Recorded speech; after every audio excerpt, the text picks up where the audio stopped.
Eh, Muy buenas tardes a todos. Esperamos que ya nuestros alumnos se hayan ido incorporando a este evento.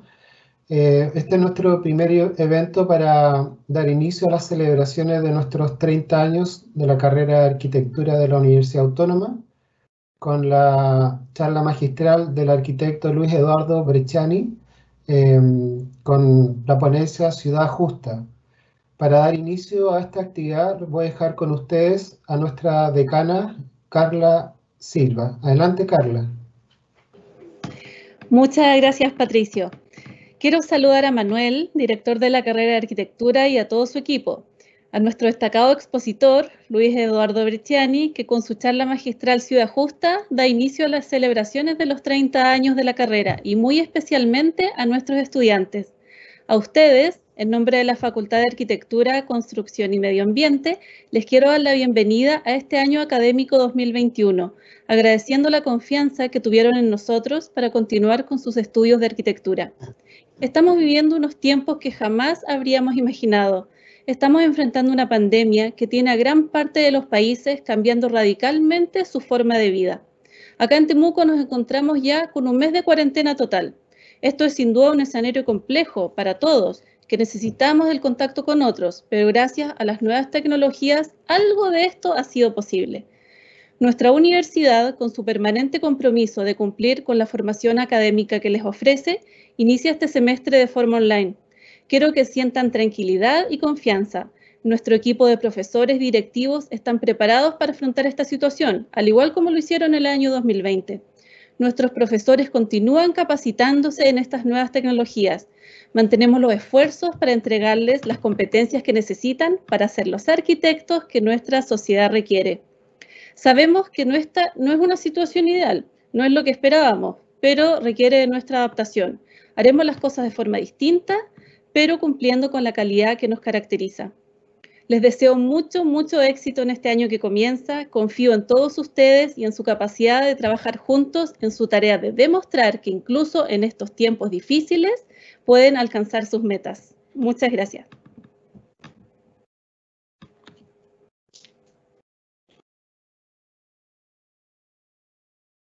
Está silenciado tu micrófono, Patricio.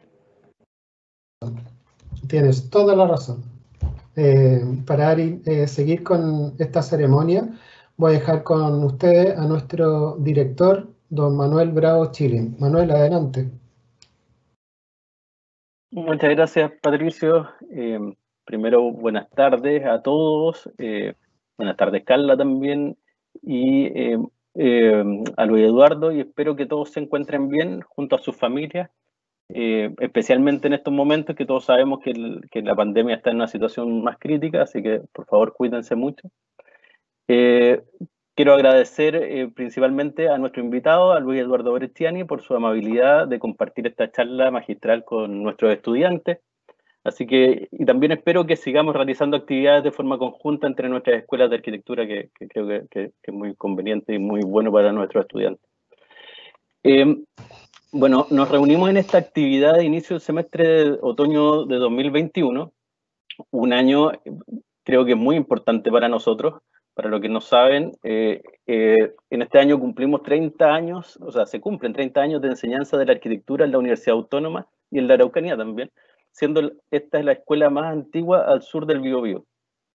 Este será un año importante en el que prontamente también a todos ustedes los vamos a convocar a compartir sus recuerdos, sus historias, esas anécdotas de los protagonistas que son más relevantes de nuestra escuela de arquitectura y de la Universidad Autónoma.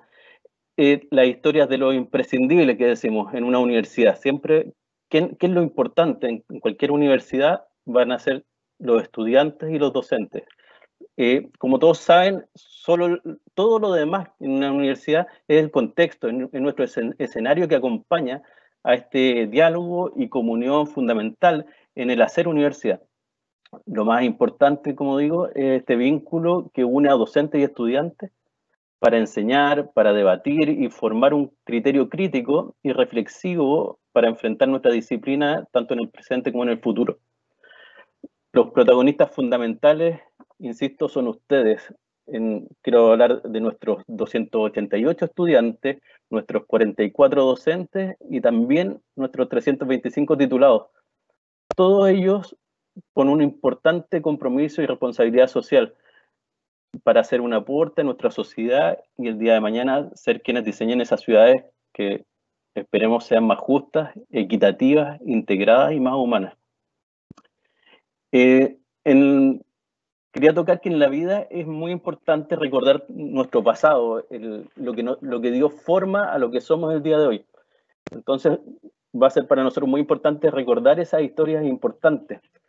Las historias, no sé, a los que se acuerdan, de nuestros fríos galpones H, que nos mantenían ocultos detrás, ¿cierto?, en un mundo aparte, detrás de ese bosque que teníamos. La historia de nuestros profesores históricos, como Henry Esteves, Robinson Soto, el profesor Raúl Soto, Carlos García, Patricio Vargas, que nos acompaña acá, Raúl Ortiz, Carlos Jara, Marcelo Carrasco, Fernando Valenzuela, etcétera, muchos que formaron parte de esta historia de hace bastantes años y que llevan muchos años en nuestra escuela. Y también esa historia de nuestros docentes también más recientes, con esa vocación e infinito compromiso de enseñar. Muchos de ellos partieron como estudiantes y hoy son grandes colegas, amigos y profesores. También queremos escuchar la historia de estos grandes profesores que hacían clases en nuestra escuela y también el día de hoy tal vez migraron y están en las escuelas amigas de esta región, como la Universidad Mayor y la Universidad Católica de Temuco, que con orgullo podemos decir que seguimos haciendo también actividades en conjunto y se genera esa hermandad del gremio que va mucho más allá a cada una de las escuelas. La historia, como les digo, de los WAR, de las charlas, de las visitas de grandes arquitectos que hemos tenido, la historia del PAT, ¿cierto?, de nuestros estudiantes ahí que hacen las regularizaciones de vivienda social, que también tendrán sus anécdotas que contar. La historia está más sencilla del día a día, tal vez nuestros partidos de fútbol entre profesores y alumnos.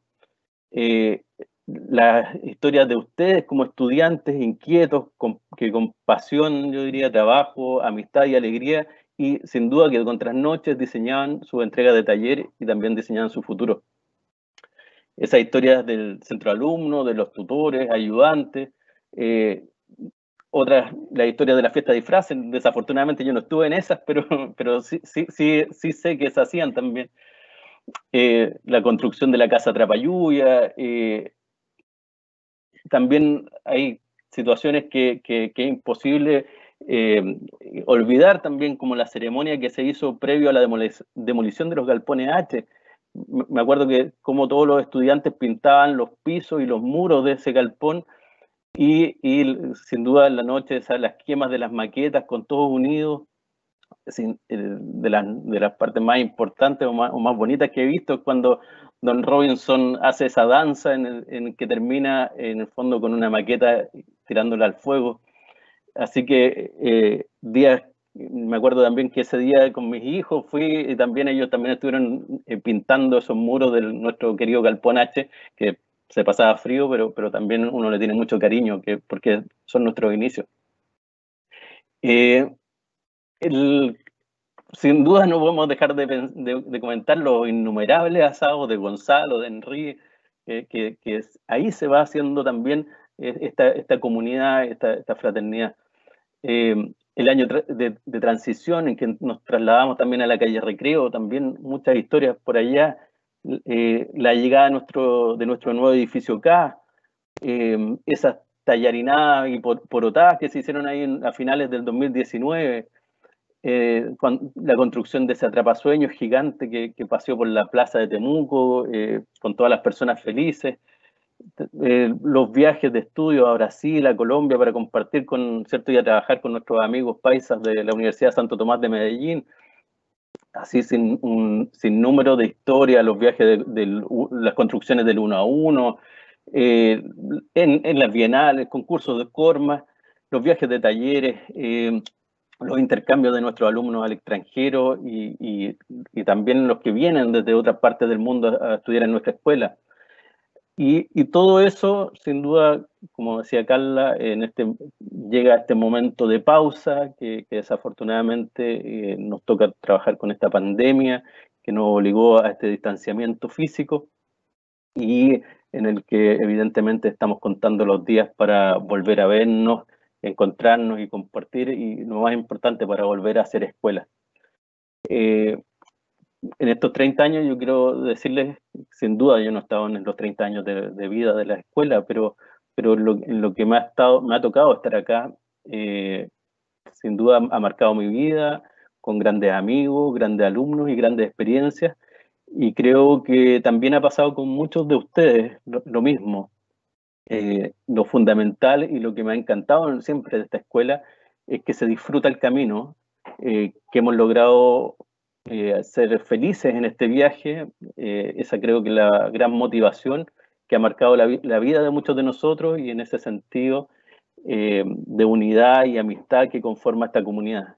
Creo que eso no lo tenemos que olvidar nunca, sino tenemos que disfrutar el camino. Les deseo a todos que sea un buen año junto a sus familias y un año en que nos volvamos, ojalá, a encontrar. Muchas gracias, Patricia. Y muchas gracias a todos. Muchas gracias, Manuel. Sí, yo quiero aclarar un punto, estimado director, que no soy tan antiguo como los destacados profesores que usted acaba de nombrar, pero era solo una aclaración importante. Pero tampoco de los jóvenes. Tampoco. Oye, bueno, queremos dar la bienvenida a nuestro expositor, Luis Eduardo Bresciani, arquitecto de la Pontificia Universidad Católica de Chile, máster en diseño urbano de la Universidad de Harvard, Estados Unidos. Dentro de su destacado currículum fue jefe de la División de Desarrollo Urbano del Ministerio de la Vivienda y destacado consultor en diseño urbano dentro de sus especialidades. Dejo con ustedes al arquitecto Luis Eduardo Bresciani. Adelante, Luis Eduardo.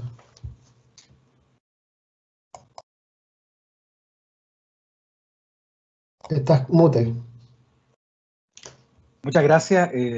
Antes de poner la pantalla, quiero, bueno, primero saludar a todos y a todos los asistentes, a los estudiantes, saludar a Carla y a Manuel, agradecerle a ambos por la invitación, y a Patricio, viejo amigo, perdón por lo viejo, pero más amigo que viejo, de muchos años, fuimos compañeros en la Universidad Católica, así que en ese sentido hemos estado conectados permanentemente, y en algún momento nos cruzamos, hace como 15 años atrás, en algún momento cuando Patricio también estuvo trabajando en el Ministerio de Vivienda. Y además, no lo sabía, pero mucho más agradecido por haber sido invitado a esta celebración de los 30 años de la Universidad Autónoma. Efectivamente, como dijo Patricio al inicio, tenemos un convenio de colaboración entre la Universidad Católica y la Autónoma, y en ese sentido celebramos conjuntamente los 30 años. Lo digo además, en este caso, no solamente en condición de exponente, sino como director de la Escuela de Arquitectura de la Católica. De hace 2 años atrás estoy a cargo de esa escuela, así que comprometimos seguir trabajando juntos, y particularmente hacer trabajo en la región de la Araucanía, que tanto requiere hacer innovaciones, incluso con nuestro centro de desarrollo local que tenemos instalado en nuestra sede de Villarrica. Así que hay oportunidades ahí para seguir haciendo cosas juntos y seguir con estas charlas y estos intercambios. Así que muchas gracias por la invitación, y vuelvo a celebrar los 30 años de la Universidad Autónoma y el aporte que han hecho a la región, y yo creo que hoy día más que nunca es fundamental en las agendas que el país tiene. Dicho eso, y agradeciendo la invitación, voy a poner la presentación, a ver si se ve. Siempre hay riesgo en este tipo de cosas. ¿Se ve la presentación? Sí, perfecto, Luis Eduardo.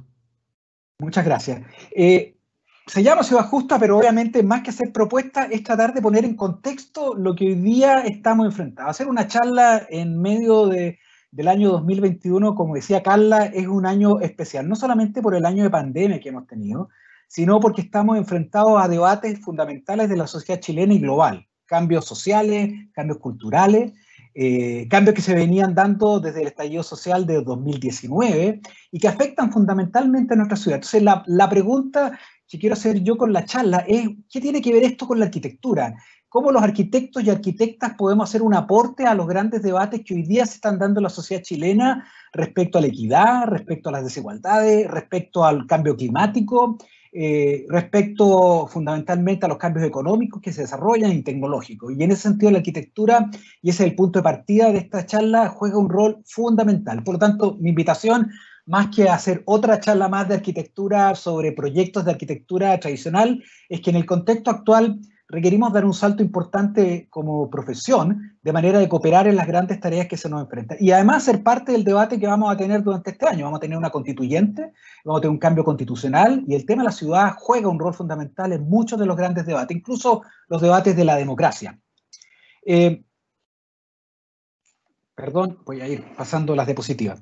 Y por eso que parto con esta idea de la justicia como concepto que debiera tratar de unificar lo que hacemos como arquitectos y arquitectas, y mostrando esta imagen, perdonen lo poco regionalista, mostrar Santiago, esta imagen entre las dos realidades, estas dos ciudades que en muchas de nuestras ciudades existe, esta dualidad entre el Santiago Oriente y el Santiago Sur, o lo que ocurre en la región de la Araucanía, entre las grandes ciudades y los pequeños pueblos, o entre Temuco y Padre Las Casas. Las ciudades chilenas pareciera que no fueran tan relevantes respecto al impacto en el país. Solo ocupan el 0,4% del suelo nacional, pero son responsables de casi 3/4 partes del desarrollo económico, concentran a 9 de cada 10 chilenos, por lo tanto, de lo que pase ahí depende la calidad de vida de la gran mayoría de la población. Son responsables de cerca del 60% del consumo de energía, por lo tanto, tienen un impacto tremendo sobre los temas de contaminación, y obviamente sobre los temas de cambio climático y generación de CO2, como lo representa esta cifra de que son responsables también del 70% de la generación de CO2 en el mundo en global. Y por eso juegan un rol fundamental en lo que hagamos. Pero las ciudades chilenas han tenido logro. Hay que partir diciendo, voy a hablar en esta charla de lo bueno que hemos hecho, lo malo que tenemos, lo bueno y lo malo, algunas de las causas que enfrentamos y qué rol puede jugar la arquitectura. Si bien las ciudades chilenas han tenido muchos logros, y la verdad uno más que decir que lo hemos hecho mal y que los últimos 30 años fueron completamente perdidos, uno puede decir que Chile ha tenido logros importantes y sobre esos logros uno tiene que avanzar. Hemos tenido logros importantes en la generación y mejoramiento de infraestructura. ¿Quién no podría decir que en los últimos 40 años, los últimos 30 años, la infraestructura ha mejorado considerablemente en Chile? Hemos tenido logros en el tema del acceso a bienes básicos como el agua potable y el alcantarillado, superando estándares que son absolutamente inéditos dentro de Latinoamérica, fundamentalmente en temas de tratamiento de agua. Hemos mejorado nuestras redes de transporte público y al final, y a pesar de las críticas que se hacen en algunas ciudades por la falta de regulación que ellos tienen, todas las ciudades chilenas y gran parte del territorio permiten a los ciudadanos acceder. Y obviamente hemos tenido mejoras sustanciales en materia de vivienda, particularmente después de la herencia que tuvimos en materia de déficit habitacional, allegamiento y pobreza que heredamos a fines de los 90 como resultado final de la dictadura. Y por lo tanto hemos tenido avances gigantescos. Sin embargo, hay muchas deudas que hoy día no se resuelven con más de lo mismo. Las mismas recetas que pudieron tener algunos éxitos en la arquitectura y la infraestructura o la construcción de nuestra ciudad en los últimos 30 años ya se han mostrado como insuficientes e incapaces de resolver varios de los problemas que enfrentamos. Y por eso que este es un momento inédito en el cual los arquitectos y arquitectas debiéramos jugar un rol importante. Primero, seguimos teniendo cerca de 500.000 de familias que no tienen un hogar, y esto en vez de ir bajando como ocurrió en los 90 va subiendo. Recientemente, cifras de la Fundación Techo para Chile ha dicho que prácticamente las personas que habitan en campamentos se han duplicado, pasaron de 40.000 a más de 80.000 personas que viven en condiciones de absoluta vulnerabilidad y que por lo tanto ni siquiera viven a llegar en una vivienda social, sino que han tenido que recurrir a campamentos, y esto ocurre en todas las regiones de Chile. Cerca de 1.300.000 hogares tienen vivienda, tienen barrio, tienen acceso a agua potable, tienen acceso a transporte, tienen urbanización, cosa que no ocurre en otras partes de Latinoamérica, pero viven en barrios altamente deteriorados, con graves niveles de hacinamiento y con serios problemas también de habitabilidad, que ocurre en todas nuestras ciudades, como cuando uno sale hacia la periferia de Temuco, que se lleva hacia Pedro Valdivia, o al sector de Padre Las Casas. Las ciudades se enfrentan a procesos crecientes de congestión, dado este incentivo más bien de la privatización de la movilidad, en que la gente más bien busca el automóvil como forma de respuesta al acceso a oportunidades versus el transporte público. La contaminación, que en muchas ciudades tiene que ver con el transporte, pero en otras tiene que ver con los patrones de consumo de energía, como por ejemplo es la calefacción y la leña en muchas ciudades del sur, incluyendo Temuco, Padre de las Casas, donde el tema tiene que ver con la forma como construimos nuestras viviendas y con las alternativas que tenemos de sistemas de acceso a energía justa, dado los costos que esto tiene. La creciente exposición a riesgo en nuestras ciudades hoy día están instaladas por crecimiento en zonas que cada día son más frágiles, zonas que han sido afectadas por aluviones, como esta foto en Chañaral, pero también que han sido afectadas a terremotos o están en permanente estado de riesgo, por ejemplo, sujetas a lahares o zonas afectadas a sectores volcánicos, como nos ocurre hoy día en el sector de Pucón y de Villarrica. Impacto en el patrimonio, el crecimiento urbano ha generado también una presión importante sobre nuestros bienes patrimoniales, probablemente el niño símbolo de todas las batallas patrimoniales, este terrorífico mall construido en el centro de la ciudad de Castro, que no coincide para nada con el valor patrimonial del sector, con la imagen de sus ciudadanos, pero que finalmente fue producto también de otras demandas de crecimiento y acceso a empleo que surgieron en estas regiones.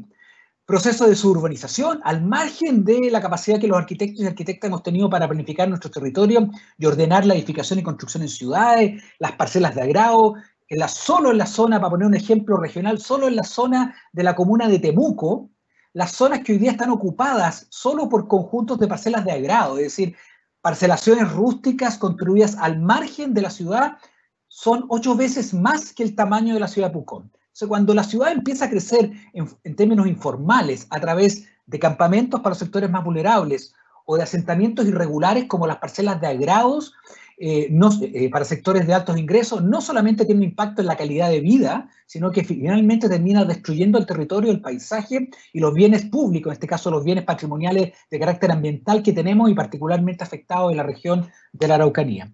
Y en algunas ciudades también nos hemos enfrentado a que las demandas por vivienda se han traducido en crecientes procesos de densificación extrema, generando conflictos con la comunidad, como esta imagen. De hecho, esta imagen es de Temuco, ahí en la zona de la avenida Alemania con Massmann. No alcanzo a mirar la otra calle, donde vecinos se oponen a la construcción de edificios. Por lo tanto, estamos enfrentados a crecientes tensiones vinculados con la manera como construimos nuestras ciudades, donde la construcción individual, edificio por edificio, proyecto por proyecto, no tiene solución. Requiere visiones más colectivas, más participativas y obviamente una visión de parte de los arquitectos en que la arquitectura sea una manera de ir construyendo ciudades y bienes públicos. Las causas son muchas. Hay causas institucionales que serán debatidas durante probablemente este año. Hay causas que tienen que ver con los niveles de participación, hay causas que tienen que ver con la pobreza, pero situados en el ambiente, pero situados en el territorio de los arquitectos, uno podría decir que la principal causa es la desigualdad. La desigualdad en nuestras ciudades gatilla estos conflictos, gatilla estos procesos de desarrollo urbano irregular, gatilla que la arquitectura no termine siendo en beneficio para todos y que termine concentrándose en algunos sectores de la ciudad. Por ejemplo, los niveles de hacinamiento. Durante este último año hemos visto cómo el hacinamiento ha golpeado particularmente a los barrios más vulnerables de Chile.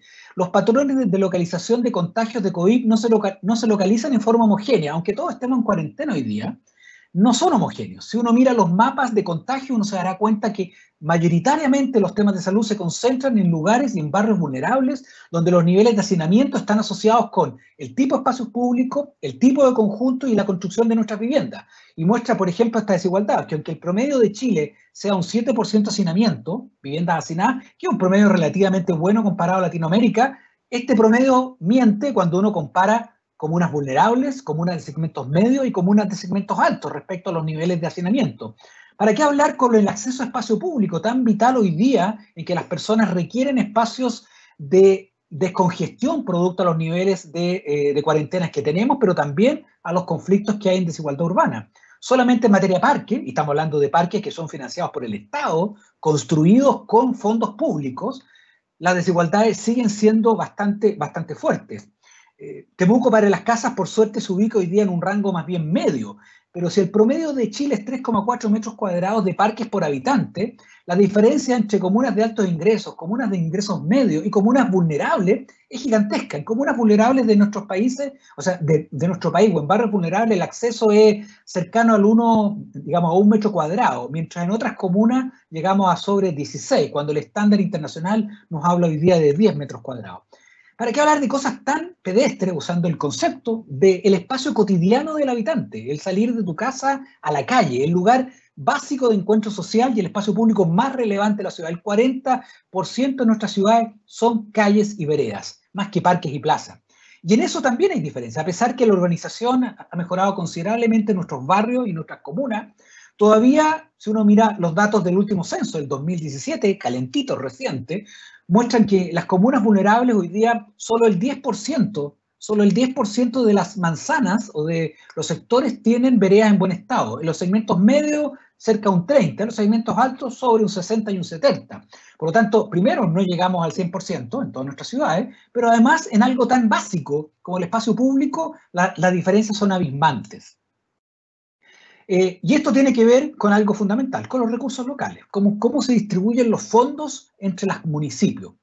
Refleja la desigualdad entre comunas de altos ingresos, que tienen cerca disponible de 1 millón de pesos por habitante para gastar, versus comunas de ingresos vulnerables, donde no superan los 150.000 pesos por habitante, que es lo que ocurre, por ejemplo, en comunas como Padre Las Casas. Temuco, por suerte, se ubica en un rango más bien intermedio.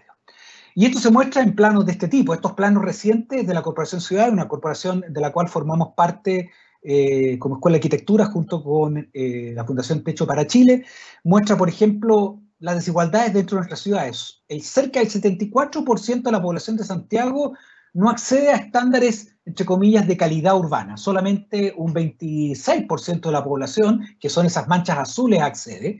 ¿Y para qué hablar esas manchas de azul, de celeste o rojas, que muestran sectores que son cerca de un tercio de la población, en que los niveles de calidad urbana son aún más bajos, es decir, en términos de acceso a bienes públicos, aquello que no debiera tener que ver con el ingreso per cápita o cuánto ganamos, sino que tiene que ver con lo que producimos en forma colectiva. Y en Temuco Padre Las Casas es relativamente parecido. Obviamente se distribuye relativamente parejo, pero uno muestra los mismos. Una concentración de altos niveles de calidad urbana en algunos sectores orientes de la ciudad y en el centro histórico, pero claramente hacia las periferias la calidad urbana en materia de infraestructura, espacio público y vivienda decae, y se concentra, obviamente, fuertemente en los sectores vulnerables, como hacia Pedro Valdivia, como a la salida yendo, digamos, hacia la zona oriente y obviamente hacia la zona sur, fundamentalmente en torno al río Cautín. ¿Y esto de qué tiene que ver? Desigualdad espacial. Finalmente, el mayor efecto de probablemente las tensiones que hoy día vive nuestra sociedad no tienen que ver con el ingreso per cápita ni con la desigualdad en cuanto ganamos, tiene que ver básicamente con lo cotidiano, esta sensación de que a pesar de que pueden haber diferencias en nuestras sociedades, el ambiente cotidiano, lo espacial, aquello donde los arquitectos jugamos un rol fundamental, es tremendamente desigual en la calidad de diseño, en la calidad de construcción y en la calidad de mantención. Y ahí jugamos un rol fundamental. Y eso requiere, por lo tanto, un cambio de enfoque básicamente que pase de esta noción que durante mucho tiempo pensamos que la solución para nuestras ciudades tenía que ver con la cantidad, mientras más metros cuadrados de casa, mientras más metros cuadrados de vereda o mientras más metros cuadrados de autopista construyamos, mejor nos va a ir. Y claramente hoy día hemos pasado a un enfoque distinto, un enfoque que tiene que ver más bien con la equidad y con reducir los niveles de desigualdad. Por lo tanto, el enfoque de sostenibilidad ya no es tan importante la cantidad de lo que producimos, sino que lo que produzcamos tenga ciertos niveles de equidad y sostenibilidad en el largo plazo. Porque fundamentalmente esa es la gran demanda, especialmente por una sociedad crecientemente de clase media.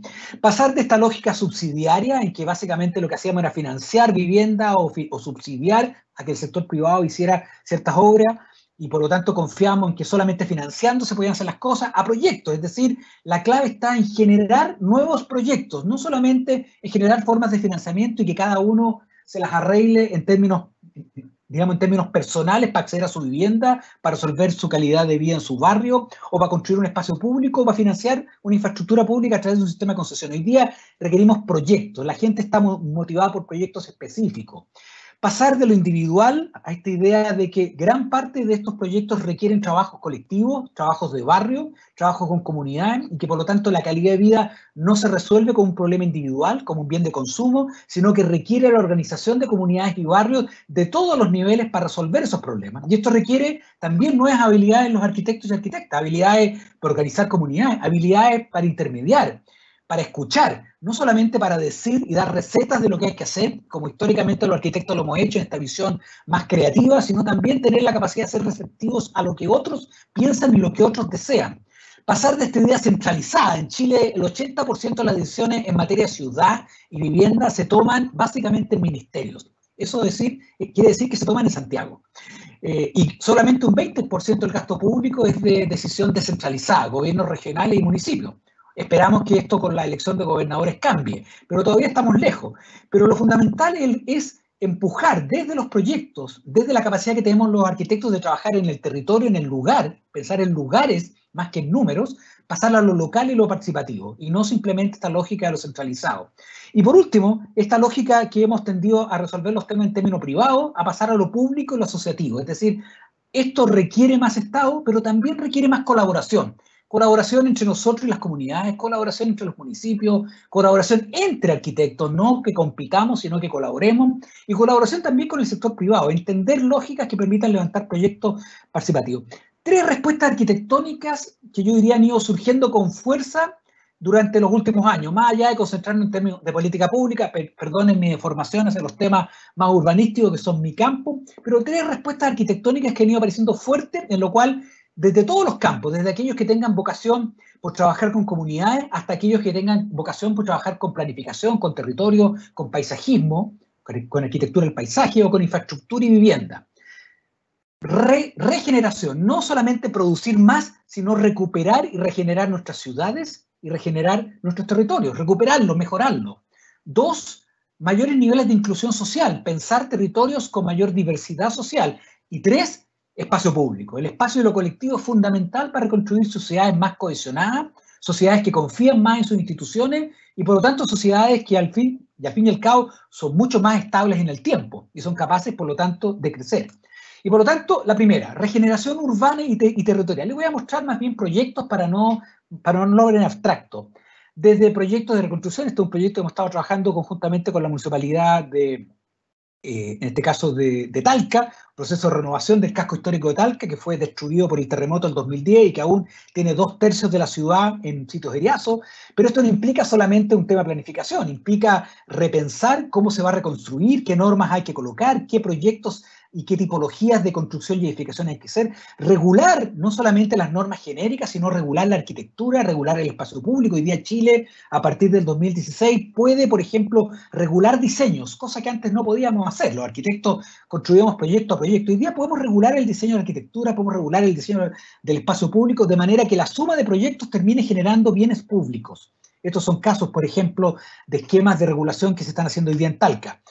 Reciclar y recuperar. Un ejemplo emblemático es el desarrollado por Pedro Aguirre Cerda, en que transformó este elefante blanco del antiguo hospital de Chagavía, abandonado por casi 30 años, en una comuna sumamente vulnerable de construcción de vivienda para sectores pobres, y que a través de un esfuerzo participativo entre la comunidad, el municipio y el sector privado, lograron transformarlo en este proyecto emblemático construido por el arquitecto Juan Sabaj, en que transformó este proyecto en el medio, en el corazón de barrios vulnerables y pobres, en un emblema de encuentro de la comunidad. Un proyecto que implica la construcción, primero, de equipamiento comunitario, de instalaciones municipales, de instalaciones destinadas más bien a oficina, a empleo, a comercio. Y por lo tanto la posibilidad de llevar calidad urbana y arquitectónica a los barrios más vulnerables y que no termine siendo básicamente un patrimonio de aquellos que solo lo pueden pagar. Parecido a lo que, por ejemplo, ha hecho Medellín históricamente en las últimas décadas. Llevar infraestructura de calidad. Este es un proyecto también emblemático construido a partir de una operación de metro, en el caso de Maipú, en que una operación de infraestructura se transforma en un espacio público de encuentro y un espacio público que además renueva el corazón de una ciudad, en este caso de clase media, como Maipú.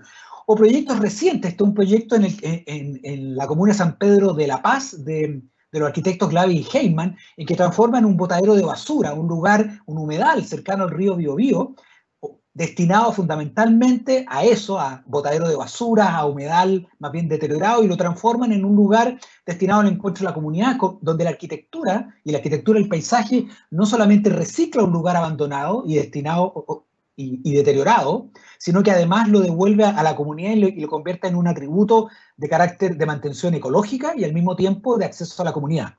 o la notable obra del arquitecto Teodoro Fernández, en que transforman este proyecto de infraestructura dura, construida por el Ministerio de Obras Públicas en el río Copiapó, por lo tanto destinado más bien a manejar crecidas de río e inundaciones, también en una comuna relativamente pobre, el sector de Palomar, justamente en esta área que está mostrando esta foto, es el sector más pobre de la comuna de Copiapó, pero transforman el río, en vez de una obra del Ministerio de Obras Públicas dura, de gaviones, lo transforma en una obra de acceso a lo público, transformando por completo la infraestructura en un lugar y en un parque. Y por lo tanto, de ser un proyecto de ingeniería, se convierte en un proyecto parque como el Parque Caucari, y que además genera una revalorización del borde hoy día destinado más bien a pobreza y abandono. El segundo tema, el tema de la integración social. ¿Cómo los arquitectos podemos jugar un rol en convertir nuestros barrios en lugares de encuentro y en lugares de diversidad social? Fundamentalmente, un camino de esto es empujando a que los temas de vivienda no sean simplemente producción de números, o de vivienda social, o de vivienda de clases medias, o de vivienda para sectores altos, sino que los proyectos de vivienda terminen siendo en espacios donde pueden convivir distintos grupos sociales y distintos grupos etarios. Y esto hoy día se puede hacer, no solamente se puede hacer, sino que es un deber ético. Ciudades segregadas, como las mostraba en algunas imágenes anteriores, generan ciudades más violentas, ciudades más desiguales, obviamente, porque la desigualdad se concentra, y no solamente en materia de infraestructura y calidad arquitectónica, sino además en desempleo y en acceso a oportunidades. Y por lo tanto, la equidad en la calidad de vida no solamente resuelve temas de justicia en términos arquitectónicos, sino también en términos de justicia al acceso a la oportunidad en la ciudad. Este es un proyecto en el cual hemos estado trabajando en la comuna de Huechuraba, en que parecen viviendas que obviamente podrían ser de estratos medios, incluso altos, pero son viviendas en que permiten el acceso a distintos estratos sociales o distintos grupos etarios, incluso adultos mayores o, por ejemplo, personas solas. O este proyecto de los arquitectos Miranda y Vergara en la comuna de La Florida, en que está instalado en un barrio en que los ingresos hoy día han subido considerablemente, que el suelo es caro, pero a través de una intervención en densidad se logra construir un proyecto de alto estándar con viviendas que son, en este caso son todas viviendas sociales, construidas con un mejor estándar urbano, con un mejor estándar térmico, con un mejor estándar de diseño, pero no instaladas en la periferia de la ciudad, sino instaladas al centro de una comuna de altos ingresos y de alto valor, y por lo tanto el acceso a empleo y oportunidad. O este proyecto que podría ser perfectamente un proyecto que podría estar en cualquier ciudad europea, y es un proyecto de sectores y un proyecto de integración social, con departamentos para sectores vulnerables, sectores pobres, 40% más pobres de la población, con algunos sectores medios instalados en uno de los barrios más pobres del sector de Recoleta, construidos por el arquitecto Francisco Izquierdo y la oficina Paur. O esta renovación en el sector de Huechuraba, en el barrio de La Pincoya, en que antiguas viviendas sociales con bajos estándares fueron renovadas por el arquitecto Sebastián Meri, transformadas en viviendas que se reciclaron, que se ampliaron, que se fusionaron entre ellas, renovando sus departamentos, y que además de su renovación arquitectónica tuvo una renovación importante en materia de calidad de la edificación y acceso a energía, como lo que se muestra en este caso del proyecto de reconversión El Bosque 1, un proyecto además que ha sido premiado recientemente por su capacidad de integración social a través de permitir que antiguos proyectos de vivienda hoy día deteriorados, como los que uno ve en muchas partes de Temuco, por ejemplo hacia Pedro Valdivia, pueden ser no demolidos y reemplazados, sino reciclados por completo. O incluso proyectos de equipamiento, como este proyecto de LAN Arquitectos, construido en una zona pobre, rural, la Escuela Rural Mariano Gaña, en el sector de San Javier, donde la buena arquitectura le permite renovar y dar una cierta calidad y de dignidad a un sector pobre. Y por último, espacio público. Este 40% de la ciudad es compuesto por calles y veredas. No es solamente un espacio de encuentro, que lo es y sabemos nosotros arquitectos, sino dado las crecientes tendencias de movilidad, en un espacio fundamental también para cambiar los patrones de cómo funcionan nuestras ciudades. El espacio público vital de la calle, la vereda, el espacio de movilidad resuelve problemas de equidad, resuelve problemas de igualdad, pero también resuelve problemas de cambio en los patrones de cómo nos movemos dentro de nuestra ciudad y las hacemos más sustentables en el tiempo. Y esto es importante porque a pesar de que uno quisiera cambiar, las tendencias han ido cambiando. Es cierto que muchas de nuestras familias, que muchos de los hogares en Chile acceden al automóvil fundamentalmente, y eso ha ido creciendo. Aumenta el ingreso per cápita y la gente quiere comprarse un autito. Pero en los viajes diarios, en los viajes que las personas hacen todos los días, hoy día no en pandemia, pero que históricamente hacíamos cuando íbamos al trabajo o a clases, han ido cambiando. Dramáticamente ha ido cayendo el transporte público, eso es un problema que debemos mejorar en nuestras ciudades, pero lo que ha ido aumentando es que ha ido aumentando considerablemente el uso de otras formas de movilidad. La bicicleta en algunas ciudades se ha convertido en un tema emergente, que porcentualmente no es mucho, pero ha ido creciendo. Pero la caminata, la capacidad de caminar al trabajo, de caminar a la escuela. Y eso obviamente es fundamental respecto a la calidad de nuestros barrios, pero también obliga no solamente a mejor transporte, sino a mejores barrios. Las personas no pueden llegar caminando a su trabajo si su trabajo no está cerca de sus viviendas. Y por lo tanto, una estrategia de movilidad no es solamente construir mejores infraestructuras y construir más transporte público. También es construir barrios más cerca de donde está el empleo.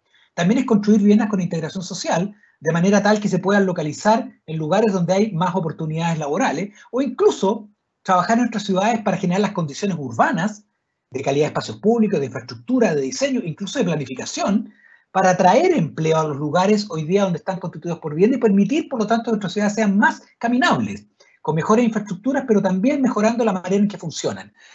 Proyectos que han cambiado un poco y que están cambiando esa mirada es el reciente proyecto del proyecto Nueva Alameda Providencia, de los profesores, en este caso de nuestra escuela, el profesor Arturo Layo, la profesora Alejandro Bosch y Danilo Martich, un concurso que fue ganado en 2015 y que quedó en pleno desarrollo de ingeniería, de transformar el proyecto Alameda Providencia, en el caso de este eje de 12 kilómetros en Santiago, en un lugar destinado en que ese mismo espacio, sin tener que ensancharlo o ampliarlo, priorice de ese espacio, la distribución del espacio, priorice más al peatón, priorice más a los modos no motorizados y reduzca el espacio para el automóvil.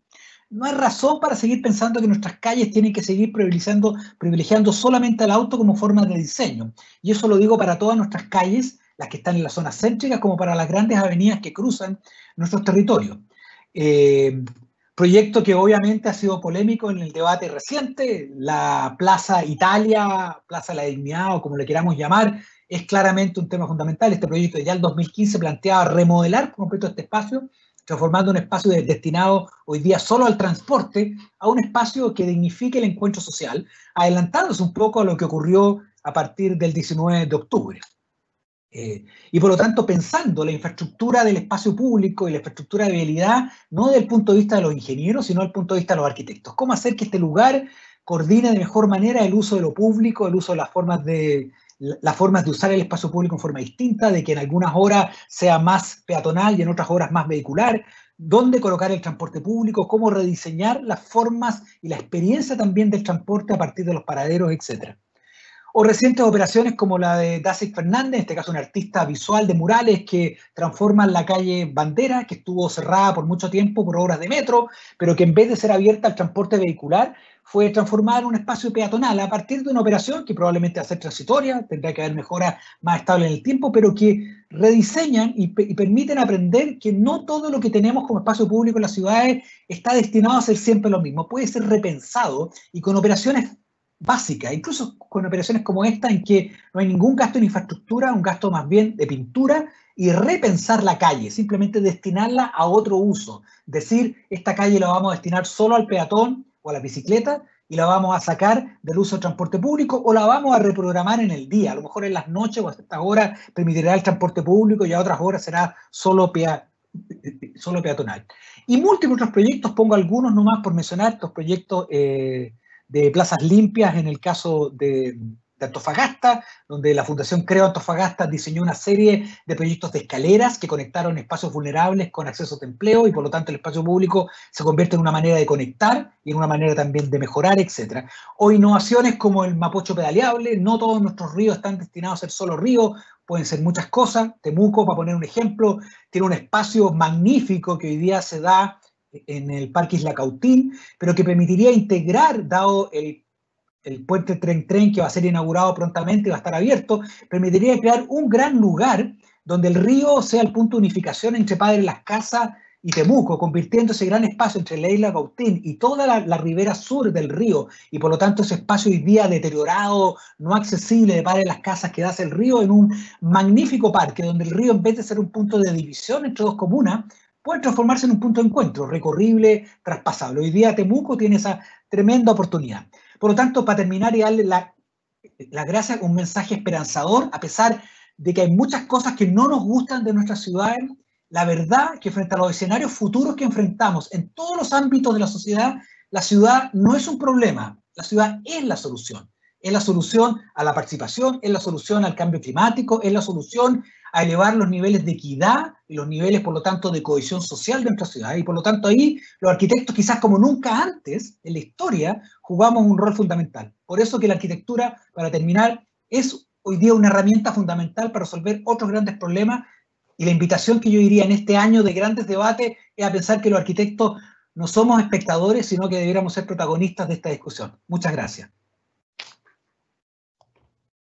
Muchas gracias, Luis Eduardo. Muy interesante. Tocaste varios temas. A los asistentes tenemos un chat para que puedan hacer consultas, preguntas. Una primera pregunta. Mostraste un muy buen ejemplo, que es la reconversión de un hospital que nunca finalmente se desarrolló. Y la consulta tiene que ver cómo es posible pensar en lo que hicieron en Medellín con las UVA, las unidades de vida articulado, que es recuperación de algunas infraestructuras sanitarias, que la transformaron en equipamientos comunitarios, la abrieron con unos parques maravillosos. Hoy día son, en vez de ser hoyos negros como lo fueron en algún momento en barrios carenciados de Medellín, hoy día son verdaderos parques, bibliotecas, como lo ya denominan ellos, que en este caso las denominan UVA. ¿Existirá la posibilidad de una estrategia, un modelo estratégico para desarrollar este tipo de proyectos en Chile? ¿Voy partiendo a uno o vamos juntando preguntas? ¿Da Vamos, uno? porque sí, porque no. Ok. Vamos, por supuesto. Que soltar. Por supuesto, uno de los grandes consensos, y en eso, la verdad, más que para mi generación, para la generación de ustedes, de todos los estudiantes que están acá presentes, que se abre para las próximas décadas, que podemos jugar los arquitectos, es cómo mirar con ojos creativos lugares que históricamente considerábamos que tenían un solo uso. Estamos llenos de lugares, entre comillas, destinados a infraestructuras.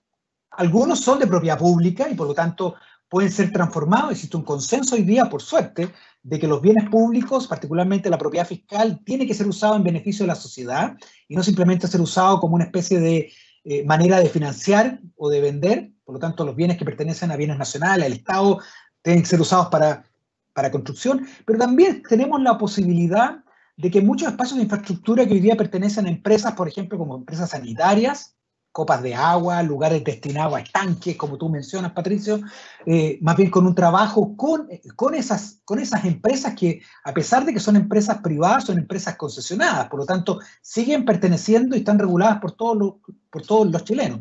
Por lo tanto, desde ferrocarriles hasta empresas sanitarias, hasta empresas eléctricas, hasta bienes fiscales que están en manos del Estado, hoy día son espacios naturales para transformarlos en bienes públicos que puedan ayudar a resolver los temas de equidad en nuestras ciudades. Y si no es suficiente, claramente el Estado tiene un deber todavía de acceder a comprar suelo, es decir, de acceder a intervenir. Hay lugares donde probablemente no van a estar esos bienes y por lo tanto nuestra capacidad es de decir, en lugares más desiguales tenemos un deber como sociedad de, a través de proyectos, no a través de subsidios, de bonos, a través de proyectos, intervenir en esos lugares y mejorar su calidad. Y ahí no va a bastar probablemente con lo que tengamos disponible, va a requerir probablemente intervención. En algunos lugares vamos a tener que reciclar y demoler. Por ejemplo, ¿cómo transformar un barrio de vivienda social que requiere ser demolido en parte para ser rediseñado, reconstruido y además injertado con nuevas obras de edificación? Eso requiere una logística compleja. La vivienda pública en Francia, en Estados Unidos o en Alemania es de propiedad del Estado, por lo tanto demoler, reconstruir es más fácil. Aquí tiene propietario. Entonces, reconstruir esos barrios, por ejemplo, demoler blocks, trasladar personas, construir viviendas alternativas para reciclar, va a requerir también un esfuerzo creativo de los arquitectos en que no es solamente un tema de diseño, es un tema de pensar el ciclo, de cómo algo va cambiando en el tiempo. Hay proyectos emblemáticos que se han hecho, han habido aprendizaje, hay un proyecto notable en la comuna de Cerro Navia llamado Las Viñitas, que fue producto básicamente de la demolición de unos bloques de vivienda que estaban muy deteriorados. Y por lo tanto tenemos que mirar esos territorios como oportunidades. Súper. Bueno, eso también va a depender de algunos cambios políticos. El entregarme más poder a los gobernadores regionales y a los alcaldes probablemente va a detonar, porque los actores locales suelen estar más sintonizados con ese tipo de proyectos que los ministerios. Aquí tenemos otra pregunta. ¿Qué fórmula crees tú que podría implementarse para generar proyectos de integración social con espacio público de calidad en una realidad que es innegable, que es la fuerte mercantilización de los suelos emplazados en sectores de mejor localización? Para eso hay solo, para hacer integración social, hay dos formas de hacer integración social. La primera es permitiendo que sectores vulnerables o medios vulnerables puedan acceder a lugares con calidad. Por ejemplo, en Temuco, que puedan acceder a vivir en el centro, donde están sus empleos y oportunidades. Pero también hay otra forma, yo lo quiero decir ahora porque no lo mencioné, pero hay otra forma de integración social, es llevando mejor ciudad a los lugares donde no hay buena ciudad. Entonces, hay muchas formas de hacer integración social, pero la primera es cómo permitir que sectores vulnerables, ese 40% o más de la población hoy día, con la crisis actual, se habla de que este 40% más vulnerable ya no es 40, sino que llegó como el 60, puede acceder a mejores lugares, a lugares donde ya hay buen transporte público, donde ya está el empleo, donde podrían caminar o llegar en bicicleta a su pega. Requiere dos operaciones. La primera es un mecanismo normativo. Chile, durante mucho tiempo discutimos la posibilidad de crear cuotas de vivienda social en ciertos barrios. Hoy día se puede. La ley chilena fue modificada en el año 2016 y hoy día las comunas pueden en sus planes reguladores establecer cuotas de vivienda social en ciertos sectores. Por lo tanto, pueden decir, si este sector se renueva, tiene como obligación que un porcentaje de esas viviendas esté destinado a sectores vulnerables. Si no, no se puede construir, no se puede densificar. Hay un proyecto de ley hoy día en el Congreso que se debate en esa línea también para reforzar la idea de las cuotas de vivienda. Y por lo tanto, lo que ocurre es que la propiedad, aunque sea privada, de aquellos que desarrollan proyectos inmobiliarios, y aunque obviamente hay un legítimo, entre comillas, interés de lucro, saben que aunque haya lucro detrás de la construcción inmobiliaria, están obligados a que haya un porcentaje que tiene que ser destinado a sectores vulnerables. Y eso implica compartir de alguna manera los beneficios que, entre comillas, esos terrenos tienen. La segunda es que a veces hay lugares donde no hay desarrollo. Las ciudades donde hay mucho desarrollo inmobiliario y mucha presión y todos quieren vivir, requieren normas, porque uno hace que, como se va a construir y como hay mucha demanda, lo que uno hace es ponerle cuotas. Y las cuotas funcionan, y para aquellos que me puedan acusar de, no sé, de estatista, las cuotas funcionan en todos los países desarrollados y países capitalistas. Nueva York tiene una cuota de 35% de integración social en todos sus barrios, hasta en Manhattan. Lo mismo ocurre en Londres y ciudades por el estilo. Así que, para que sepan que eso opera. Incluso en algunas ciudades las cuotas son más radicales. Ninguna empresa puede construir un edificio oficina si es que no garantiza que las personas que van a trabajar ahí, incluso los sectores de servicio, tengan viviendas dentro de la comuna. La ciudad de Boston tiene un programa que impide dar permisos a proyectos de oficina si sus empleados van a vivir a 2 horas en auto o en transporte público. Por lo tanto, las cuotas funcionan. Pero la otra es que en lugares donde no pasa nada, no en todas las ciudades de Chile están cambiando y por lo tanto si uno coloca una norma automáticamente se va a construir algo. En los lugares donde no hay desarrollo, donde el desarrollo es lento, donde no llega, ahí se requiere que el Estado intervenga. Se requiere expropiar y comprar suelo. Y por lo tanto generar proyectos públicos, proyectos en arriendo probablemente, donde el Estado mantenga la propiedad e invite a otros a construir y a generar proyectos en propiedad pública, pero en arriendo, de manera que en la medida que esas personas van saliendo de la vulnerabilidad, esos departamentos siguen disponibles para sectores vulnerables. Los programas de arriendo en propiedad pública funcionan en casi todos los países de la OCDE, son tremendamente exitosos y son un gap que permite reducir a muchas familias que a veces, como dicen, no tienen tanta facilidad para entrar a sectores con altos valores del suelo, o son, como dice el eslogan, son demasiado ricos tienen demasiados ingresos para ser considerados pobres, pero son demasiado pobres para recibir crédito hipotecario. Por lo tanto, ahí se requiere que el Estado intervenga, se requiere proyectos públicos, y ahí los arquitectos jugamos un rol fundamental, porque la iniciativa de dónde construir, dónde expropiar y cuál es el tipo de proyecto va a surgir desde el diseño, no surge desde el mercado. Súper, gracias. Una pregunta de un destacado alumno nuestro, Jonathan Valdebenito, alumno nuestro de Taller de Urbanismo Social. Él plantea la inquietud que los centros urbanos todavía están en un alto nivel de deterioro, especialmente en las ciudades intermedias. ¿Cuáles serían los mecanismos para estimular la reincorporación de la vivienda a los centros urbanos? A ver, hay muchos mecanismos, cada ciudad es distinta. Les voy a contar la historia de Talca. Es más entretenido contar una historia. Talca es una ciudad intermedia, tiene cerca de 250.000 habitantes, puede llegar a 300 con las comunas conurbadas que están pegadas, por lo tanto es bastante grande, pertenece a una capital regional parecido a lo que ocurre con Temuco, Padre Las Casas. El gran problema de Talca es que el centro es bueno, y como el centro es bueno, es caro. Y como el centro es caro, nadie llega a vivir al centro. Los estratos altos viven en el suburbio, porque quedan a 10, 15 minutos en auto igual de la pega. Los sectores medios también se van a las periferias, y los sectores vulnerables y medios quieren vivir en el centro, pero les cuesta muy caro. Entonces, lo que ha ocurrido en la práctica en Talca es que sigue abandonado el centro. Es un gran centro comercial, es muy activo cívicamente, socialmente, culturalmente, pero nadie vive en el centro, y por lo tanto se despobla permanentemente, y se llena de sitios de eriazo después de un terremoto. Las respuestas son dos, o tres voy a decir. La primera respuesta es que a veces hay un tema normativo, a veces hay que diseñar la ciudad y pensar, bueno, cuál es el tipo de densificación que se requiere para que pueda ser viable construir en ese centro. A lo mejor a veces hay un problema con la norma, que cuesta mucho construir en densidad, o hay mucho prejuicio con la construcción en densidad, porque a veces la densidad ha construido malos proyectos. Entonces los malos proyectos generan un estigma. ¿Y cómo se regulan los malos proyectos? Hoy día con normas que cautelen tipos de densidades buenas, que permiten construir, y diseños arquitectónicos atractivos. Hoy día se puede regular, que no se podía en Chile hasta hace 3 años atrás, hoy día se puede regular la arquitectura. La segunda es que se requiere incentivo, y por lo tanto para esas familias lo lógico es que tengan subsidios y mecanismos para poder financiar viviendas que van a ser más caras, evidentemente. Y la tercera, bueno, es que tienen que haber normas de integración, porque si uno solamente da plata y solamente cambia las normas, automáticamente los propietarios tienden a subir los valores. Por lo tanto, esto es un mecanismo que requiere normas de buena densidad regulada y diseñada, que requiere incentivos financieros, de financiar a esta familia para poder ingresar al centro, y requiere normas de integración social para garantizar que eso beneficie a los más vulnerables. Pero eso es lento, toma tiempo. A veces uno pone las normas en el lugar, cambia el plan regulador, genera los subsidios, crea los mecanismos, y el asunto se demora. Y por lo tanto, uno de los aprendizajes en Talca es que hay una etapa inicial donde uno no se puede sentar a esperar que la sociedad, el mercado o las comunidades se organicen espontáneamente.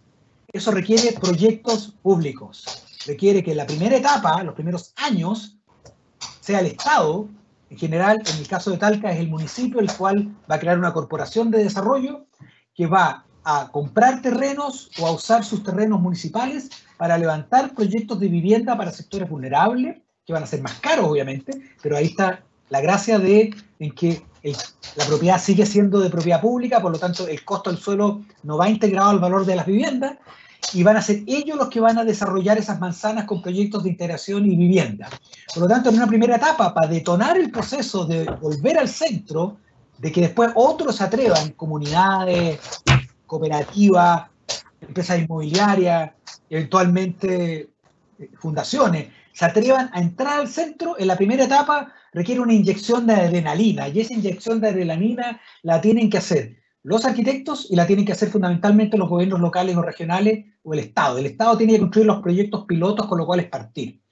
En el centro de Santiago ocurrió lo mismo. El centro de Santiago tiró mucho incentivo. Hoy día la comuna de Santiago es la comuna que más creció en el censo 2017 en Santiago, pero en la década de los 90 era la comuna que más perdía población. Pasó de ser la comuna que se vaciaba de la comuna que más crece.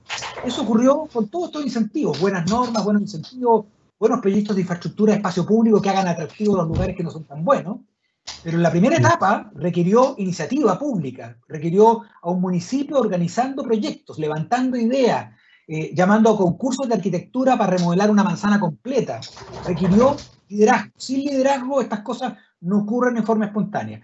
El liderazgo puede partir en cualquier parte, puede haber un alcalde que tenga grandes ideas, pero a veces el liderazgo parte de nosotros, parte de los arquitectos que saben detectar esas oportunidades y que por lo tanto las proponen a las autoridades para que las levanten.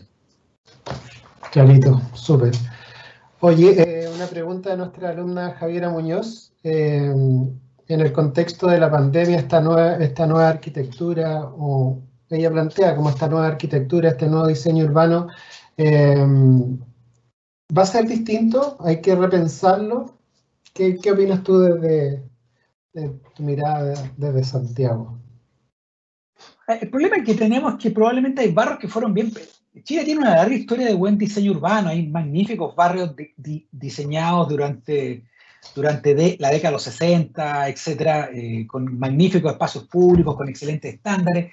Incluso el sector inmobiliario, cuando atiende a sectores medios y sectores altos, ha tenido la visión de que saben que un lugar es más atractivo en la medida que tiene mejores áreas verdes, mejor acceso a transporte, mejor equipamiento, es más integral. La gente puede hacer vida de barrio, caminar al empleo, caminar a tomarse un café, etcétera. De hecho, ustedes pueden ver las revistas inmobiliarias y se van a dar cuenta que cuando venden un departamento siempre lo que venden ya no es la calidad de la cocina o el baño, lo que venden es el barrio, venden lo urbano. Pero los sectores medios, bajos y vulnerables, nuestro estándar de ciudad sigue siendo pobre y deficitario. Por bajar los costos y por tratar de resolver más rápido el problema, nos acostumbramos, en una década que éramos más pobres, en los 90, a creer que en los sectores más pobres o más vulnerables podíamos construir ciudades más pobres o ciudades más vulnerables.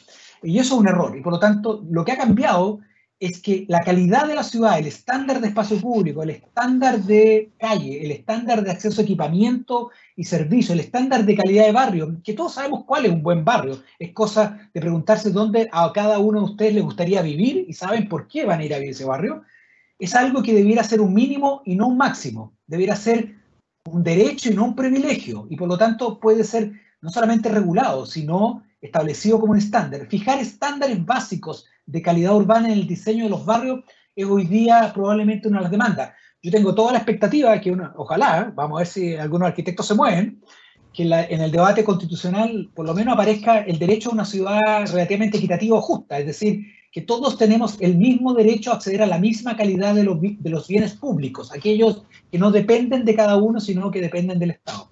Y por lo tanto, estamos hablando de barrios más diversos socialmente, con mejores espacios públicos, más mixtos en cantidad de equipamiento, empleos. Hoy día, una de las condiciones de la pandemia ha demostrado que las familias requieren empleos cerca y por lo tanto hay que tener emprendimiento y llevar empleo a los barrios, particularmente en sociedades como las nuestras, donde crecientemente las grandes ciudades, más de un tercio, hasta un 40% en algunas comunas, depende de empleos informales, no de pegas pagadas con contrato. Por lo tanto, llevar empleo a los barrios es fundamental. Eso requiere barrios más mixtos, más diversos, más densos. Por lo tanto, la densidad que siempre hemos visto como algo sospechoso e inmobiliario, bien diseñada, es algo bueno, porque lugares más densos son lugares más diversos, más intensos, el espacio público está más ocupado y por lo tanto le entregamos el espacio público a los habitantes y no a otros que se lo toman para otras razones. Y al mismo tiempo permitimos más diversidad y permitimos que además coexista empleo, comercio y servicio.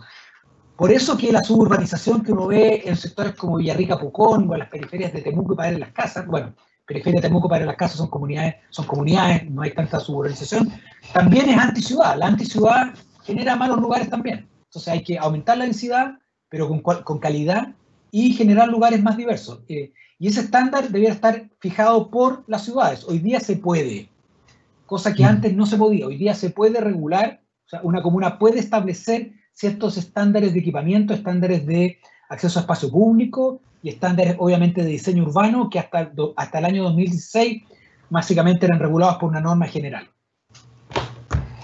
Gracias, Eduardo. Te voy a leer una pregunta exactamente para no hacer interpretación de la redacción, que me parece interesante la pregunta. Así como se toman referencias de modelos foráneos, ¿qué aproximaciones existen en Chile de formular propuestas para territorios que involucran grandes sectores de habitar indígena? Un tremendo tema, Patricio. Sí. Ahí requiere mucha creatividad. Si los arquitectos y arquitectas creemos que el lugar y el territorio define la calidad de vida de las personas, esto no debiera ser solo para las ciudades o para los pueblos, también para ciertos territorios que tienen otras formas de habitar. El de las comunidades indígenas es fundamental. Los territorios mapuche de comunidades juegan un rol fundamental en la región de la Araucanía.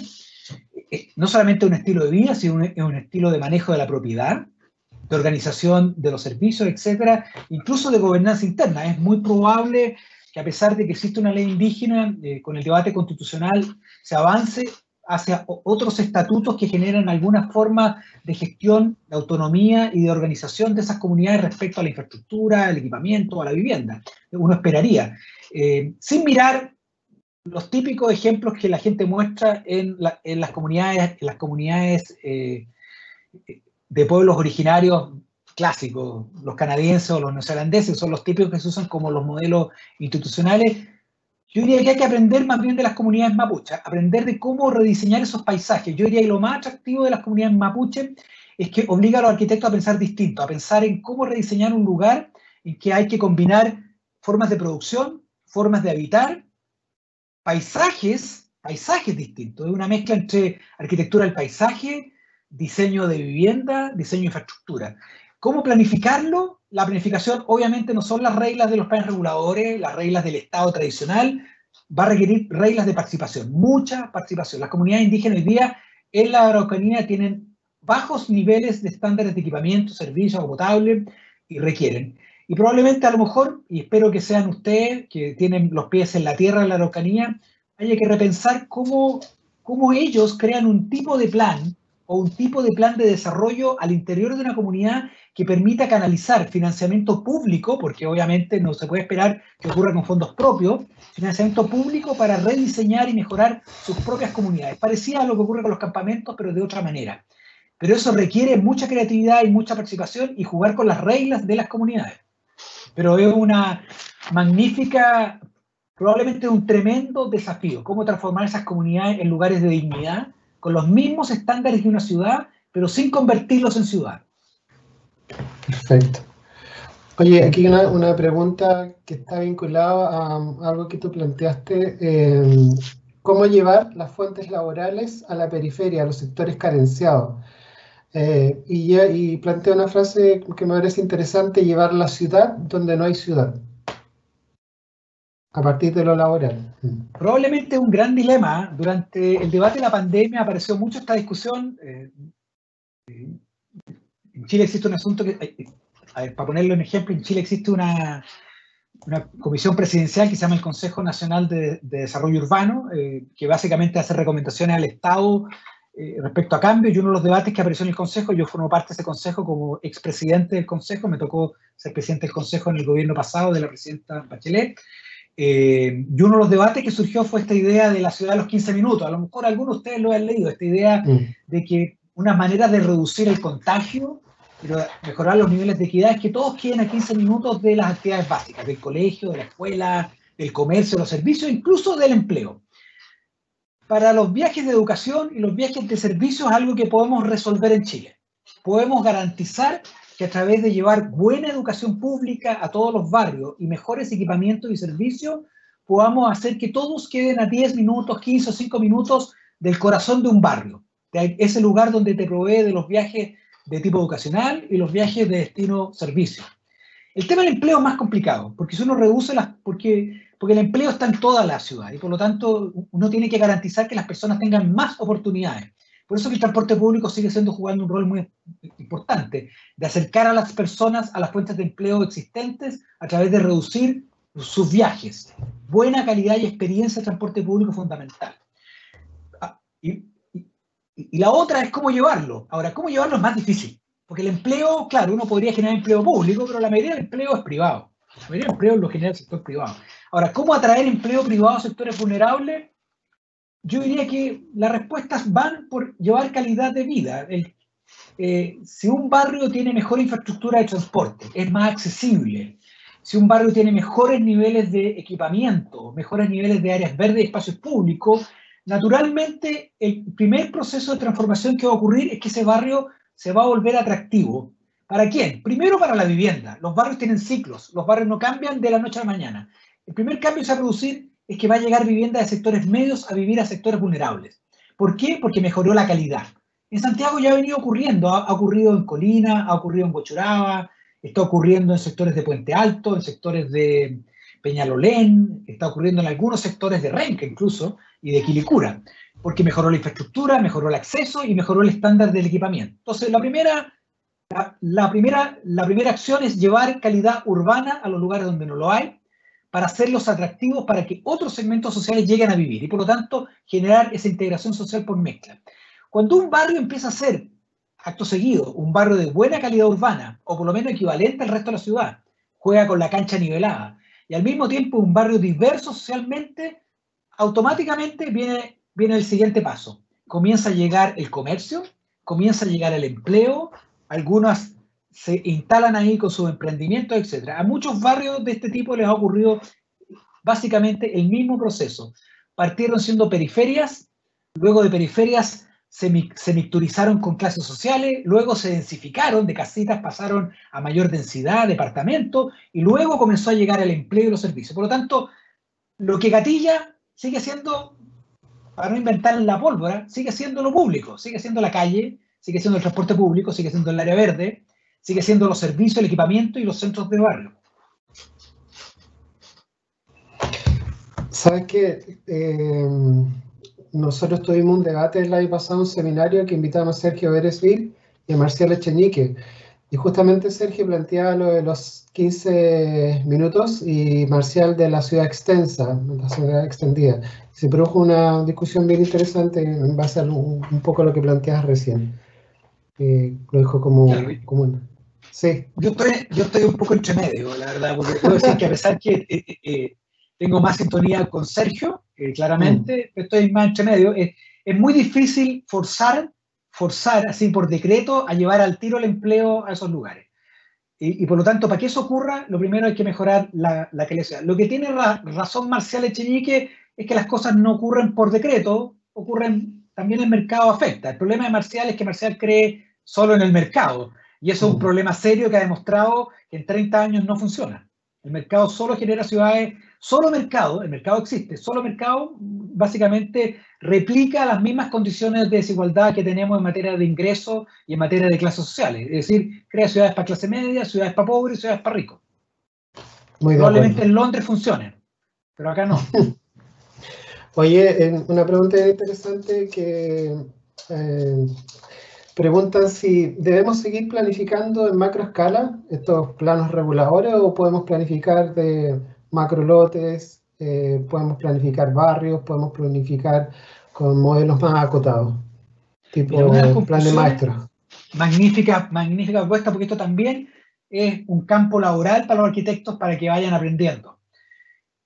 Hasta ahora, claro, estaba esta dicotomía entre los que hacían edificios, casas y los que hacían planes reguladores, eran como esas dos calas. Entre medio no pasaba nada, entre medio era el resultado de la conjunción de los que construían edificio por edificio, loteo por loteo, a partir de las normas que otros habían pensado a nivel macro para una ciudad. Y normas muy genéricas, normas de zonificación bastante básicas que teníamos, insisto, han venido cambiando en el último tiempo y todavía tenemos mucho por innovar. Nuestros planes reguladores siguen siendo más o menos el mismo tipo de plan que hemos hecho en los últimos 50 o 60 años. No son muy distintos. Y por lo tanto, una de las conclusiones que hoy día existe, una conclusión bastante consensuada, es que para hacer mejores ciudades se requiere algo que se denomina planificación urbana integrada. ¿Qué significa eso? Y que no basta con normas. Para hacer buena ciudad se requieren buenas normas, buenos proyectos de infraestructura, buenos proyectos de arquitectura combinados y buenos proyectos de transporte. Entonces, ¿cómo uno hace eso? ¿Cómo uno logra combinar en un lugar proyectos de vivienda y de edificación y equipamiento, proyectos de infraestructura y espacio público, normativa urbana, subdivisión y proyectos de transporte? Para poner algunos sin mencionar en territorios donde el tema ecológico y paisaje también es importante. ¿Cómo uno logra combinar? Hoy día todas esas cosas van por cajitas aparte. Hay uno que regula, hay otro que construye casas, hay otro que construye espacios públicos y hay otro que se dedica probablemente a gestionar el transporte. Incluso en autoridades distintas en Chile, o sea, sombreros diferentes, o sea, descoordinados totalmente. Y una de las conclusiones es que para lograr eso no se requiere un megaplan. Vamos a hacer un megaplan de la Araucanía o un megaplan de Temuco para las casas que tiene todo. Porque finalmente un plan, primero, que se demora mucho en hacer y en aprobar, y segundo, que es difícil de coordinar. Entonces lo que uno tiene que tener son planes más bien generales, y luego planes, como dice bien la pregunta, planes más específicos. Ojalá los planes generales de nuestra ciudad, esos que son una visión de para dónde queremos llegar en los próximos 20 años, sean más simples, que establecen aquí queremos el centro, aquí queremos los parques, aquí y queremos que la ciudad crezca, pero luego vayamos permanentemente haciendo planes a escala más de barrio. planificando el centro, planificando zonas de crecimiento, planificando el borde del río, con planos específicos donde uno combina todas estas cosas, en planes de escala más pequeña, planes de una manzana.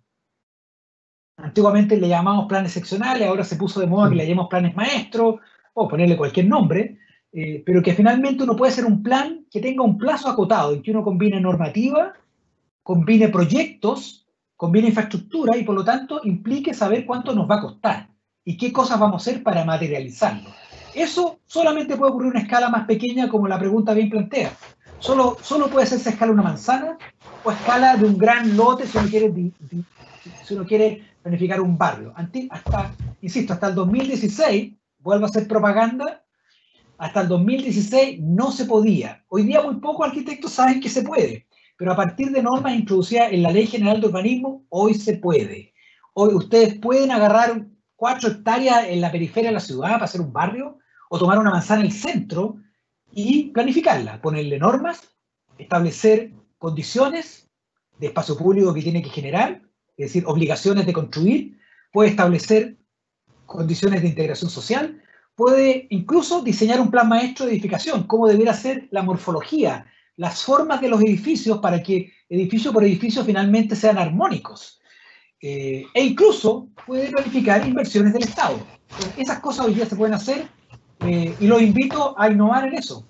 Hoy se puede, obviamente requiere liderazgo, y la clave está en quién es el propietario del terreno y que el Estado, que en este caso el municipio, se atreva. Perfecto. Oye, quiero excusar que mi perrita se ha estado asomando constantemente a saludar al público, así que le damos una bienvenida a mi perrita Molly. ¿Cómo se llama? Molly, la Molly que ha estado ahí. Bienvenida Molly, entonces.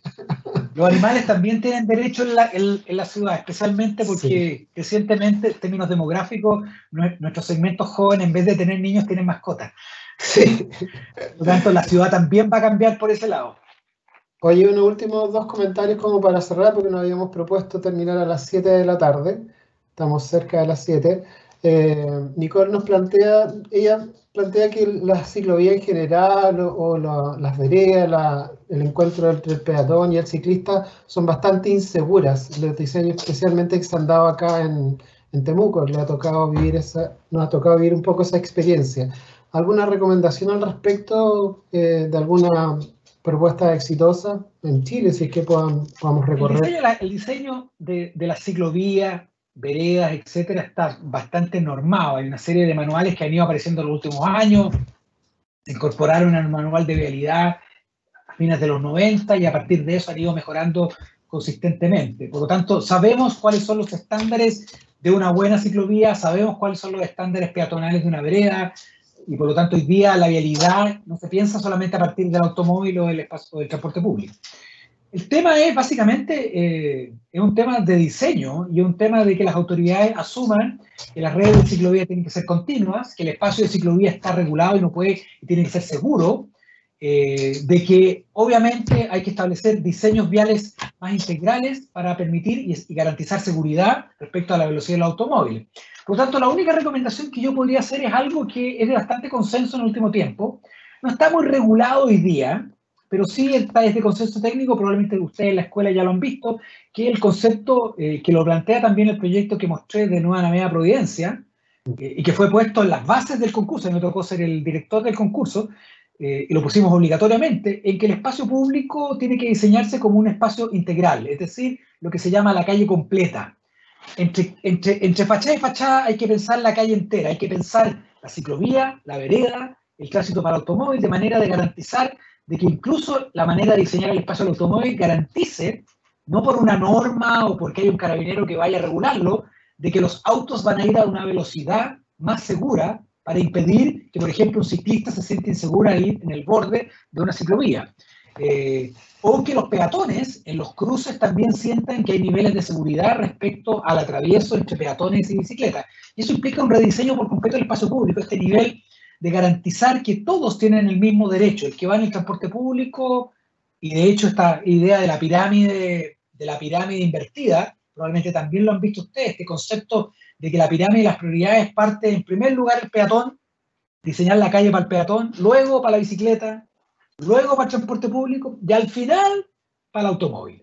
Si uno piensa cualquier lugar de esa manera, y no al revés, veamos cómo metemos una ciclovía sin que le moleste a los autos, probablemente nuestras calles serían mejores en todo sentido, más atractivas, mejores lugares, mejoraría la edificación que sale a esos espacios públicos también. Súper clarito. Oye, Luis Eduardo, la última consulta para cerrar. ¿Qué te parece un cambio de paradigma de la casa propia al derecho de un hábitat digno, con mayor participación del Estado? Es conceptual. Es muy probable que en la Constitución quede reglamentado el derecho a la vivienda. Es muy posible. No sé si el derecho a la ciudad justa es más complicado porque implica más aristas, pero sí la vivienda es un derecho humano, está en la Carta Internacional de Derechos Humanos desde la década de los 40, por lo tanto, debiera estar en la Constitución. Lo importante no es que lo diga, lo importante no es que diga que todos tienen derecho a una vivienda, sino que es la bajada. ¿Qué significa eso? No es solamente tener una casa, es tener un barrio, es acceder a la ciudad, es acceder a las oportunidades que a través de la vivienda yo accedo al resto. Ahora, ¿cómo lo bajamos? ¿Cómo lo bajamos al terreno de lo concreto? O sea, ¿cómo aseguramos que exista ese derecho a la vivienda? Bueno, básicamente requiere establecer que es un derecho y luego que obviamente el Estado, a través de los recursos que va teniendo, lo vaya de alguna manera garantizando. Pero sí, estoy completamente de acuerdo en el concepto. Sí abogaría que cuando lo redacte alguien, lo redacte no solamente como una casa, porque Chile en general ha sido exitoso en la producción de casas o de vivienda, pero no ha sido muy exitoso en lo que acompaña a la vivienda. El concepto de vivienda no es solamente el techo, el concepto de vivienda es el barrio y la ciudad a la cual accede. Y por eso, ojalá que la redacción constitucional quede un poco mejor. Hay varias constituciones que lo hicieron bien y que eso ha tenido impacto. Y por lo tanto, si eso queda ahí, pasemos a la segunda derivada. No sé si está en la pregunta, pero es si el derecho es al acceso a la vivienda o a la tenencia segura a la vivienda. Tener una vivienda en que no sea expulsado, en que no me cobren en un arriendo abusivo, en que tenga seguridad, pueda, desde el momento que accedo a ella, tener seguridad hasta el día que me muera.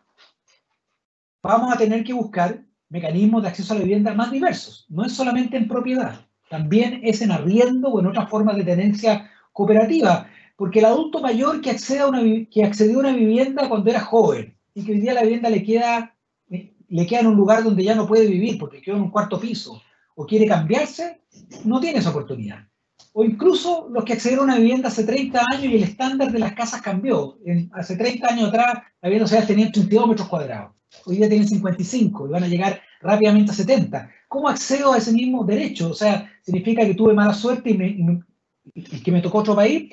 Por lo tanto, requiere otras formas de tenencia.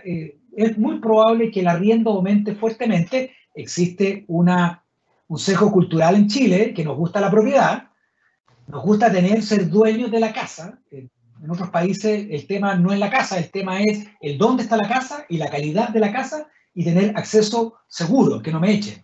Por eso, por ejemplo, no sé, prácticamente la mitad de la vivienda en Holanda es en arriendo, no es en propiedad, y de la vivienda social prácticamente casi todo es en arriendo y muy poquita en propiedad. Pero eso requiere un aprendizaje. Nos vamos a demorar mucho tiempo en crear la costumbre de que el arriendo puede ser algo seguro, estable en el tiempo, en que yo podría vivir permanentemente en arriendo y eso es seguro, incluso me puedo cambiar de casa.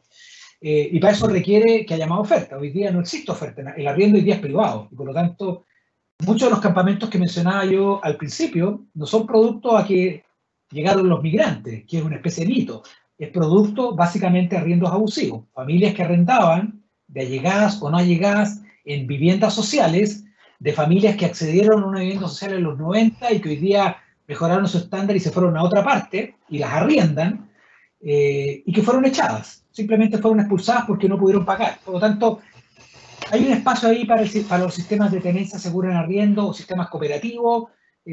Vamos a tener que atrevernos a innovar. Probablemente las innovaciones van a tener que partir con un fuerte liderazgo público. Creo que los alcaldes, los municipios juegan un rol fundamental en eso, etc.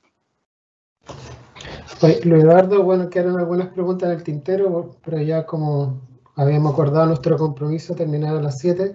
Pero ha sido enriquecedor la presentación y por sobre todo el diálogo con la respuesta con nuestros alumnos y algunos profesores. Algunas preguntas eran de nuestros docentes también.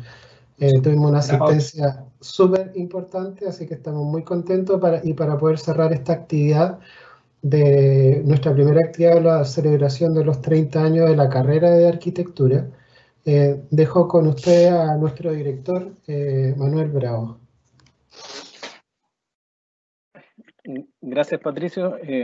Y bueno, también agradecer, Luis Eduardo. Realmente, como decía Patricio, clara las respuestas y no solo eso, sino que también una mirada que yo creo que es muy compartida por nuestra escuela de arquitectura. Es muy coherente todo lo que planteaste con lo que se enseña en la escuela y la verdad que esperamos que efectivamente después la nueva constitución tenga esas miradas también. Así que muchas gracias por tu aporte, por tu tiempo y por compartir finalmente con nuestros estudiantes todo tu conocimiento. Así que... Ha sido realmente un gusto. Para nosotros. Y bueno, la verdad que la idea después volviendo en el fondo a nuestra escuela, la idea de estas celebraciones es que vamos a tener distintas instancias durante este año y la verdad que esperamos que todos puedan participar. Que se unan, como les decía, a contar sus historias, a mostrar sus fotografías. Esperemos que logremos terminar tal vez con alguna publicación, con algún libro que cuente nuestra historia. Siempre es sano ver nuestro pasado para poder entender también en parte lo que somos, de dónde venimos y valorar finalmente que, como les decía al inicio, lo más importante en una universidad son los docentes y los estudiantes. Así que los invitamos a seguir con nosotros en el futuro y muchas gracias por haber asistido. Muchas gracias, Carla, muchas gracias, Luis Eduardo, y muchas gracias, Patricio. Nos vemos en la próxima oportunidad. Nos vemos. Muchas gracias. Gracias por la invitación. Y felicidades por los 30 años nuevamente. Todo un logro. Sí.